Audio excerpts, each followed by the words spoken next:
大家好，我是中医师庄佳颖。之前呢，我自己确诊新冠的时候，真的很不舒服，头很痛、发烧、喉咙痛，然后全身虚弱无力。但是呢，1个礼拜解隔之后，我照样回去上班，然后一上班呢，一天工作10几个小时。那旁边人都问我说：“庄医师，难道你都没有新冠的后遗症吗？”我说：“我堂堂一个中医师，怎么可以让自己有新冠的后遗症呢？”只是大家不知道，我在隔离的那后几天啊，我每天早上起床都在吃爆炸苦的药，我把陈皮大剂量拿来用，帮自己止咳化痰，然后帮自己缓解咳嗽的症状。那陈皮真的是那时候帮助我蛮大一味药物哦。那我们今天就来好好认识一下陈皮。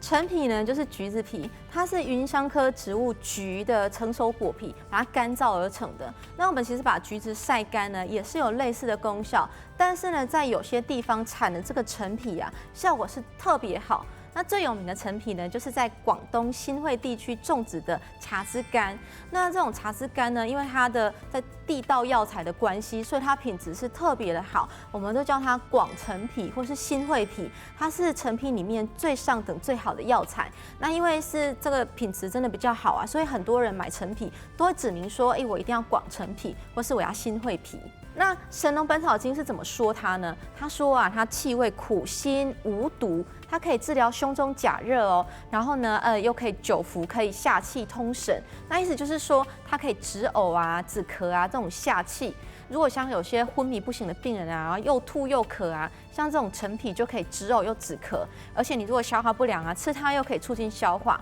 那其实像我刚才说到的，我确诊新冠之后啊，那陈皮因为那时候一直咳嗽啊，咳到后来那个痰都很多啊，咳到后来咳到那个声音都已经沙哑了。那我开了1两陈皮，配一些止咳化痰的药，像是茯苓啊、柴胡啊、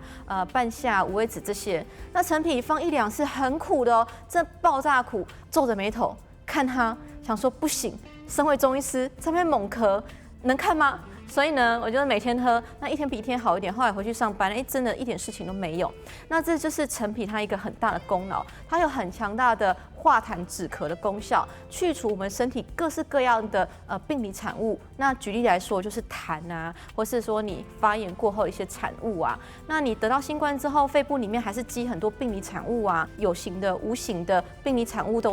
它都可以帮忙去除哦。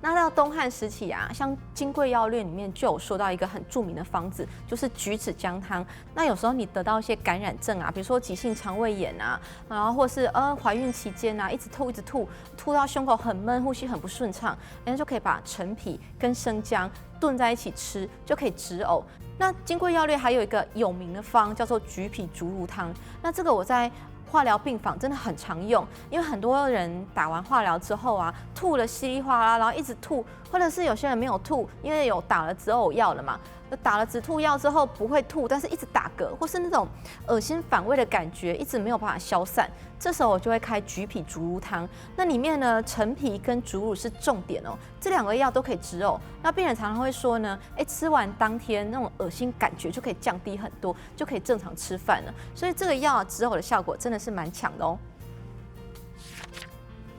那到唐宋时期啊，在《本草纲目》这本书里面就有说到，那陈皮它可以疗呕约反胃。那其实陈皮最有名的方就是二陈汤，它是宋代太平惠民合剂局方一个很有名的方剂。那重点就是陈皮啦。那二陈汤为什么叫二陈呢？因为里面是半夏跟陈皮。这2个药都是要放越久，效果越好，所以是越陈越香，叫二陈汤的意思。那除此之外还有茯苓跟甘草，但是最重要就是陈皮。像我有一个会诊的病人，他是小朋友哦，然后带过来，那因为脑伤刚从那个加护病房出来，那气切口啊，1两个小时就要抽痰一次，晚上也在那咕噜咕噜一直要抽痰，那看护在旁边都没有办法休息啊，所以过几天就换一个看护。那这时候他肠胃系统又很差，不是只有吐痰而已哦，动不动灌个牛奶他就吐奶，那就变成这边在喷痰啊，然后嘴巴在吐奶这样子，状况真的蛮严重的。妈妈就是说，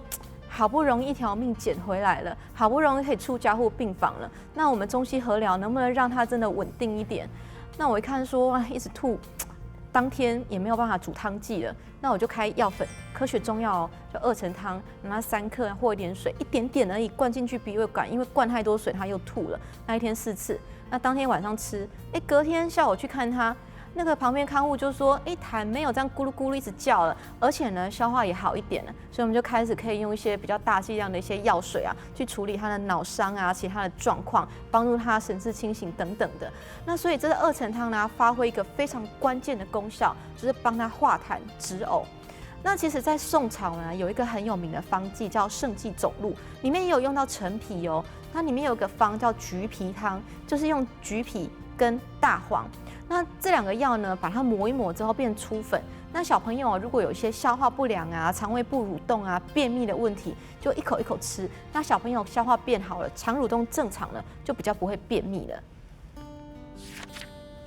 那到明清时期呢，就更扩大陈皮在整个肠胃道系统的应用哦。像是清朝的名医叶天士啊，他所开的2成汤就注明一定要新会皮，因为新会皮呢效果比较好一点。所以像慈禧太后啊，她要吃陈皮，她也一定要新会陈皮。所以陈皮就是有千年人参、百年陈皮的美誉，因为它真的可以当做一个保养的对肠胃道系统很好的药。那像叶天士啊，因为清朝时期很多的瘟疫嘛，那很多的感染病。感染完之后，肠胃吸收都不太好，或是很多感染病呢，直接就伤到肠胃，变成容易呕吐啊、拉肚子啊、消化不良。那他叶天士在他的处方里面也用了很多陈皮，陈皮到现在，你看像新冠肺炎是一样，在呼吸道啊、消化道的调理都是很常用的哦。那像有些老人家，他其实很虚弱，想要用一些补药，吃了一帖觉得好像精神体力有变好啊，吃个几天，开始老人家肚子胀胀，开始不想吃东西了。你丢一堆营养的东西给他，他不好消化反而造成肠胃道的负担。这时候我就说，你本来药膳买了不要浪费。我就在本来处方呢，把陈皮2钱3钱放进去，但是药膳呢煮薄一点，不要煮那么浓，让人家吃呢肠胃道又开始动起来了，那本来的补药呢又开始发挥作用了。所以你看，像陈皮就是这么一个画龙点睛，对肠胃道其实非常重要的一个药物哦。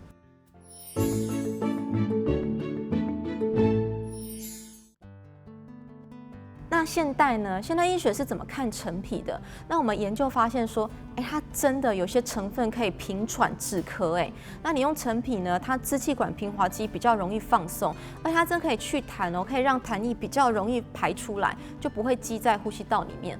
像我之前会诊啊，有一个肺癌末期的病人，他化疗后虽然肿瘤是有消啦，但是那个病理产物一直积在肺部，然后一直咳，晚上咳到撕心裂肺的，咳到隔壁床在抗议，然后他自己也觉得没办法睡觉。那我就跟他说，你要治疗，你就陈皮我要放重用，因为我要化痰止咳，要放比较重一点。然后他就后来跟我说，这个药真的超难吃的，可是超有效。他吃了当天晚上哦，他第一次知道什么叫做安稳的睡觉，不用这样咳到起床这样子，不用半夜咳到好像怀疑人生。那陈皮不是只有对呼吸道好而已哦，对消化道也很好哦。像陈皮对于肠道的平滑肌，它的作用是双向性的，它可以让你肠胃道可以蠕动，然后消化系统变好，又促进消化酶的分泌。但是如果你肠胃道蠕动太快，你拉肚子，陈皮呢又可以抑制它，可以有点止泻缓和的效果，所以它是双向调节的作用。那你就可以知道说，陈皮不管在呼吸道，不管在消化道，对我们来说都是一个非常重要的药物。那这边介绍一个养生保健的药膳啊，就是说，你平常有些呼吸道的疾病啊，然后常常咳到人很累啊，然后有点痰啊，这时候可以用陈皮黑糖饮，就是用陈皮2钱，然后跟水500cc 一起煮5到10分钟，这段时间呢，把黑糖加进去搅拌，然后有点甜甜的黑糖，有点补气的效果。平常呢，就是可以保护我们的肠胃道、消化道做保养，也可以化痰止咳。但是有些人呢，他不太适合吃陈皮，因为陈皮它毕竟是比较偏燥热的东西，它还是有一些挥发油。那容易便秘的啊、口干的啊、胃容易发炎啊、吃到刺激的东西容易胃痛的啊，其实不太适合吃。我们一定会做搭配，比如说你是呼吸道容易口干舌燥的，这时候陈皮搭配竹乳，那这时候比较会生津，就可以缓解这个燥性。那建议大家呢，如果你想要用陈皮，也不要自己拿来吃，一定要找中医师诊断开立哦。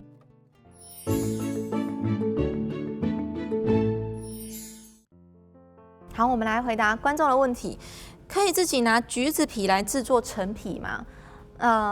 其实我不太建议这样做。那其实陈皮很便宜啊，你就去药房买个2000、3000就好了，你自己在那边做哈，不但耗时，而且它一定要经过重金属农药的检验合格，我们才会把它拿来当中药用。那你平常那个橘子，有没有重金属农药残留，你都不知道，你这样吃的不知道会不会反而有害。所以像这种中药东西啊，还是交给专业的来开立比较好一点哦。新冠肺炎的患者可以用陈皮泡热水来吃吗？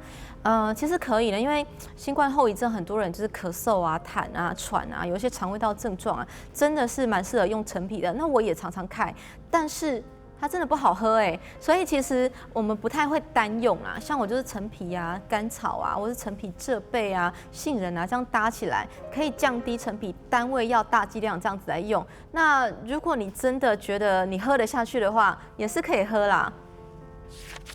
今天讲陈皮啊，陈皮是对呼吸道跟肠胃道效果都非常好的药，很早我们就已经有应用了，但是它还是要视个人的体质跟症状来适当的使用，不要自己乱吃哦。